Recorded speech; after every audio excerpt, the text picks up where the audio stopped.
In 1513, Niccolò Machiavelli sat in exile, stripped of his political office, accused of conspiracy, tortured on the strappado, his arms wrenched from their sockets while his accusers demanded a confession he refused to give.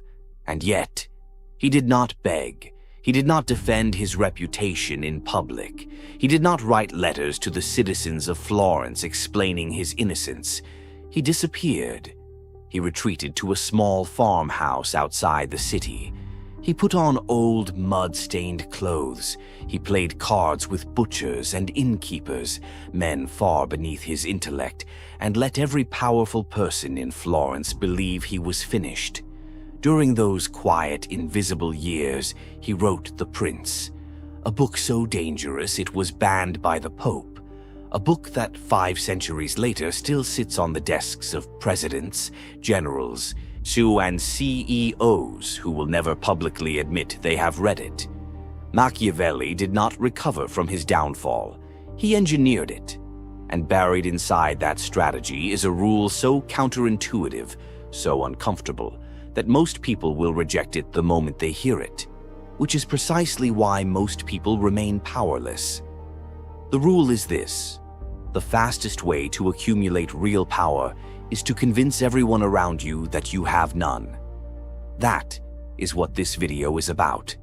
Over the next few minutes, you are going to learn why visible success is a target, not an achievement. You will understand the biological machinery that turns your closest allies into quiet saboteurs the moment you rise above them. You will be given a protocol, step by step, for building in silence, winning without applause, and fortifying yourself against the one threat no motivational speaker will ever warn you about: your own need to be seen. This is not inspiration. This is a field manual. But before we begin, the algorithm has revealed that over 98% of you currently watching are not subscribed to this channel. But if you are still here and you intend to stay for the full briefing, do one thing: hit the like button. Not for me, for the algorithm. Every like pushes this video toward one more person who is sitting alone right now, searching for answers that polite society refuses to give them. That single tap determines whether this content reaches them or dies in silence. Now, let us begin.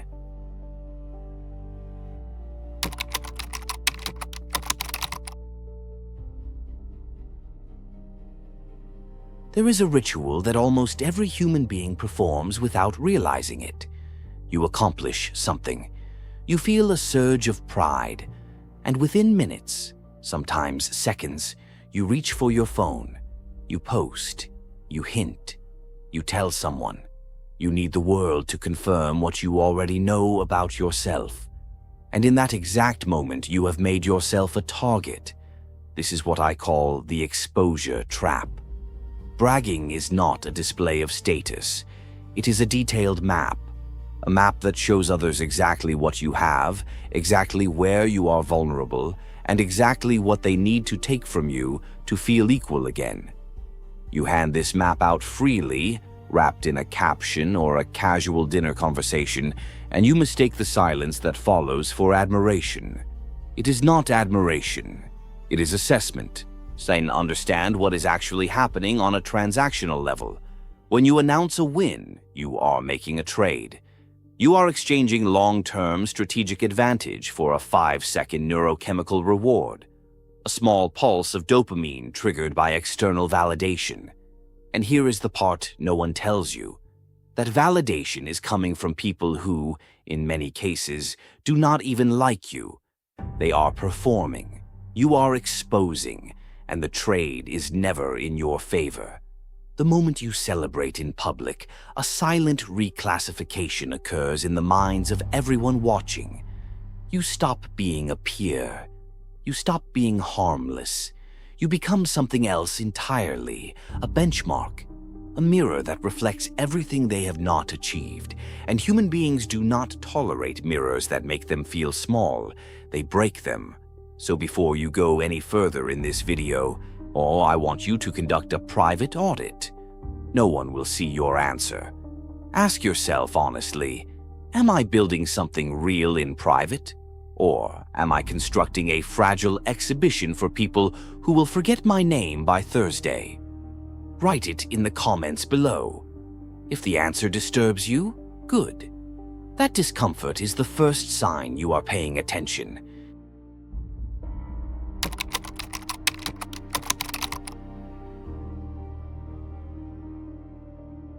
Now I want to get specific, because the danger is not abstract. It leaks through 3 precise cracks, and if even one of them is open, you are hemorrhaging power without knowing it. Leak 1. Wealth and assets. The moment you display money, whether through purchases, lifestyle posts, or careless remarks about earnings, you alter every relationship you have. Not loudly, not obviously, but permanently. Friends become auditors. They begin tracking your spending, comparing it to their own, calculating what you owe them simply for being in your life. Family members develop a quiet entitlement they never had before. You become, without your consent, a walking treasury. Someone people approach not for connection, but for extraction. And the cruelest part, they will never frame it as greed. They will frame it as fairness. You can afford it. You have more than enough. It must be nice. These phrases are not observations. They are invoices. Every dollar you display becomes a dollar someone else believes they deserve. Leak 2. Private relationships. There is a reason the happiest couples you know are the ones you rarely see online. When you broadcast romantic happiness, you are not sharing joy. You are issuing an invitation for every envious, bitter, or bored observer to start scanning for fractures. And they will find them, or invent them, because your visible happiness is a confrontation they did not ask for. People do not sabotage relationships out of malice alone. They do it because your peace disturbs their chaos. Your stability is a verdict on their instability.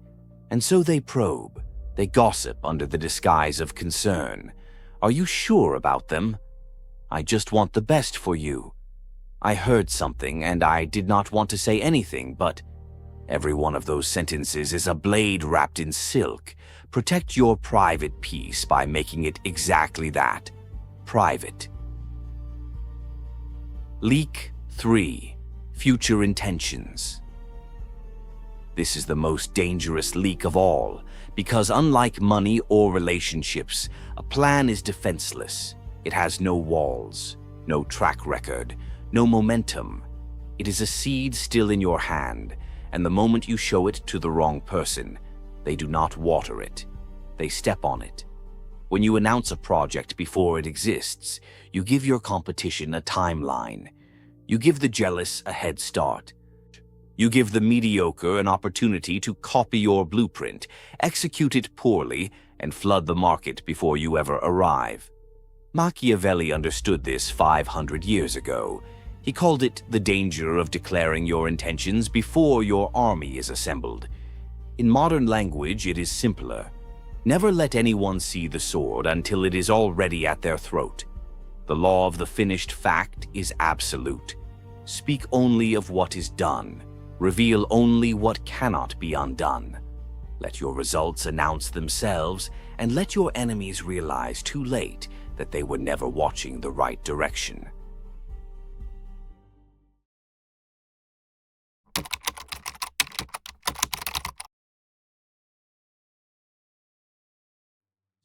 Now we move deeper, because this is not merely about strategy. There is a biological engine driving all of this, and until you understand it, you will keep blaming individuals for what is actually a species-wide malfunction. When you succeed, something happens inside the people closest to you, not in their thoughts, in their blood, in their nervous system. Your success registers as a threat to their position in the social hierarchy. This is not metaphor. Neuroscience has demonstrated that watching someone else rise while you remain static activates regions of the brain associated with physical pain. The anterior cingulate cortex, the same area that fires when you burn your hand on a stove, lights up when a peer achieves something you have not. Their body is telling them they are in danger. See, and the body does not reason, it reacts. This is why you need to pay attention to one specific moment, a moment so brief most people miss it entirely. I call it the split-second window. The next time you share good news with someone, watch their face in the first half-second. Not the smile that comes after, not the words of congratulation. Those are rehearsed, those are performance. Watch the flash before the mask goes on. The micro-expression. The flicker of something cold that vanishes before you can name it. That half-second is the truth. In that half-second, they are not celebrating your win. They are mourning their own stagnation. They are measuring the new distance between your life and theirs, and they are deciding, unconsciously, automatically, whether to close that distance by rising themselves or by pulling you back down. Most choose the second option, not because they are evil, because it is easier. And the method they choose is almost never direct. It is social poisoning, quiet, deniable, and devastating. They will not attack your success. They will attack your character. They will raise doubts in rooms you are not in. They will express concern that is designed to plant suspicion. I just worry they are moving too fast. I hope the pressure is not getting to them. I do not want to say anything, but people are starting to talk. This is not concern. This is a campaign, and you funded it the moment you made your success public.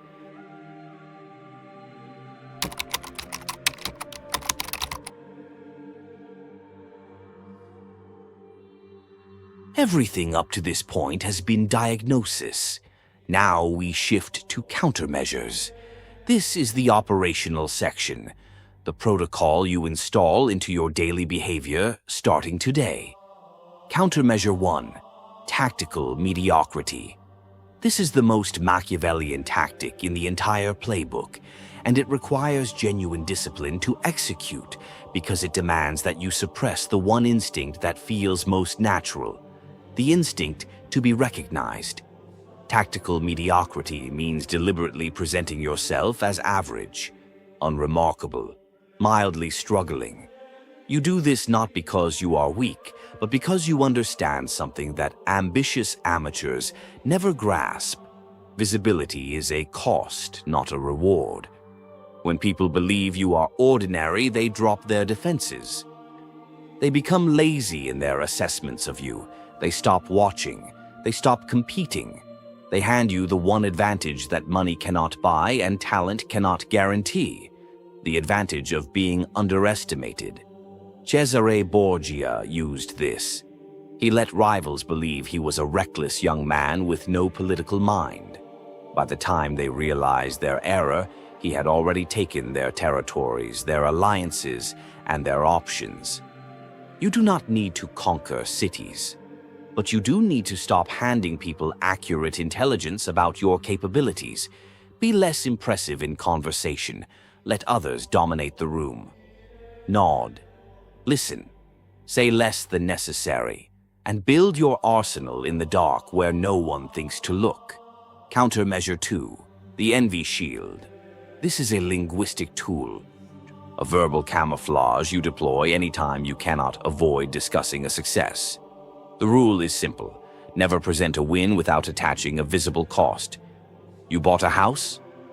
Complain about the property taxes, the unexpected repairs, the stress of the mortgage. You received a promotion. Talk about the 70-hour weeks, the political games, the toll on your health. You started a business that is thriving. Mention the cash flow problems, the sleepless nights, the clients who drain your patience. You are not lying. Every success does carry genuine costs. You are simply choosing to spotlight the cost rather than the reward. And this does something powerful to the listener. It neutralizes their envy. Because envy cannot survive in the presence of perceived suffering. If your success looks like a burden, no one wants to carry it, and no one tries to take it from you. Countermeasure 3, the shadow strike. This is the tactical application of the law of the finished fact. You never discuss projects in progress. You never hint at upcoming moves. You never tease announcements. You execute in total silence. And when the result is so deeply rooted that it cannot be reversed, only then do you allow it to become visible. Not with fanfare, not with a launch party. You simply let people discover it on their own, and by the time they do, it is too late to interfere. The shadow strike removes the most dangerous window in any operation, the gap between announcement and execution. That gap is where saboteurs live. Eliminate the gap and you eliminate the threat.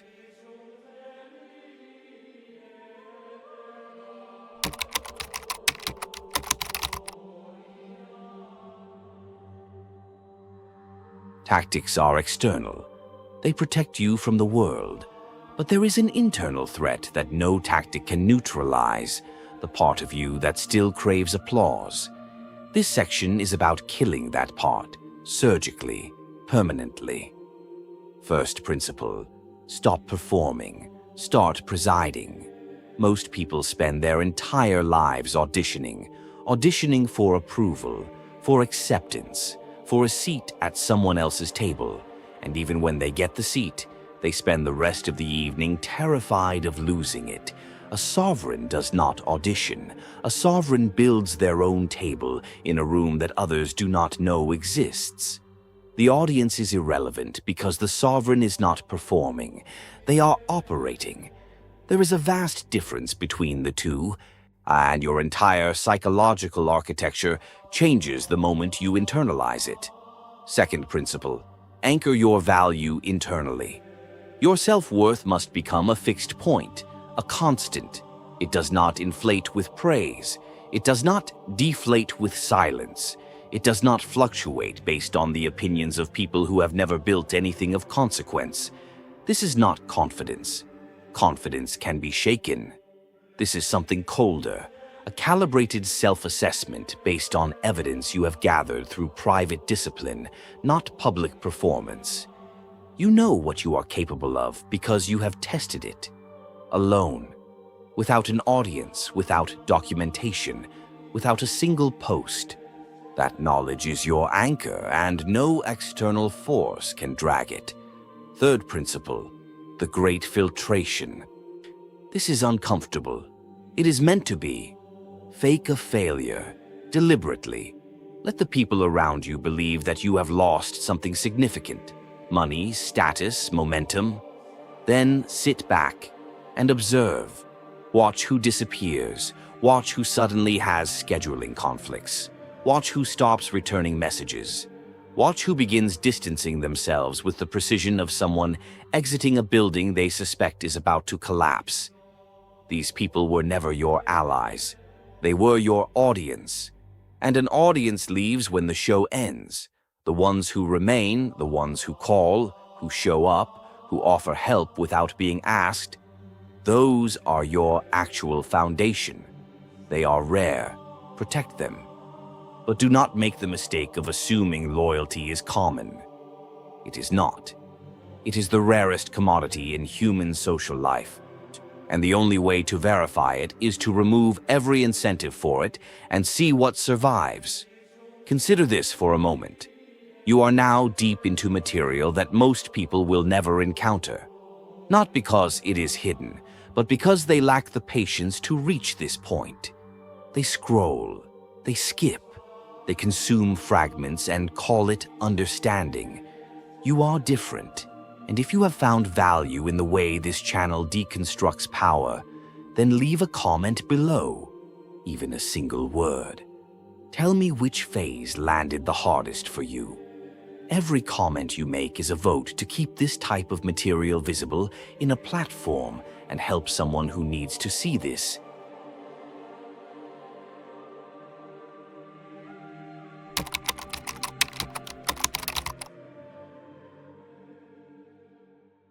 We arrive at the final transformation. Everything before this was preparation. This is the threshold. Directive 1. Information lockdown. From this point forward, you cultivate what I call tactical dullness. You become, in the eyes of the world, unreadable, uncategorizable, boring by design. When people cannot label you, they cannot predict you. When they cannot predict you, they cannot position against you. You become a black hole, visible only by the effect you have on the objects around you, never by direct observation. This means you stop volunteering personal information in conversations. You answer questions with questions. You let silence do the work that most people desperately fill with self-disclosure. You become the person in the room that everyone notices, but no one can describe afterward. This is not antisocial behavior, it is strategic opacity, and it is one of the most powerful positions a human being can occupy in any social environment. Directive 2. The 80-20 inversion. Look at how most people allocate their energy. 80% goes to packaging, the curated image, the social media presence, the personal brand, the performance of success. 20%, if that, goes to the actual product, the skills, the assets, the quiet, unglamorous work that generates real, durable power. Invert this ratio immediately. 100% of your energy goes to the substance. The packaging becomes invisible, not because you are modest, but because you understand a truth that performers never learn. The fortress does not need a flag. A flag only tells your enemies which direction to fire. Let your competitors wave flags. Let them build audiences. Let them announce and perform and celebrate in the open where everyone can see. You will be underground, building rooms they do not know about, accumulating resources they cannot quantify. And by the time they realize you were never as ordinary as you appeared, the architecture will already be complete. The doors will already be locked, and they will be standing outside wondering how they missed it. The final truth. Here is the sentence that should stay with you long after this video ends. Power is a zero-sum game.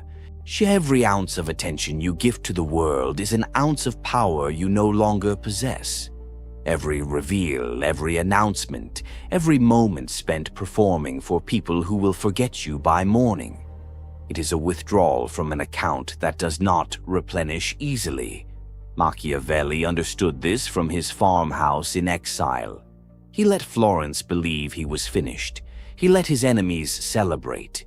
He played cards with peasants and wore stained clothing and said nothing of consequence to anyone.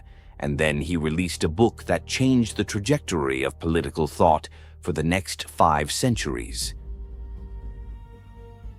The parade is over. The applause has ended. What you build now, in silence, in shadow, without permission or recognition, that is the only thing that was ever real. This is the mind architect, and the war for your absolute autonomy begins now.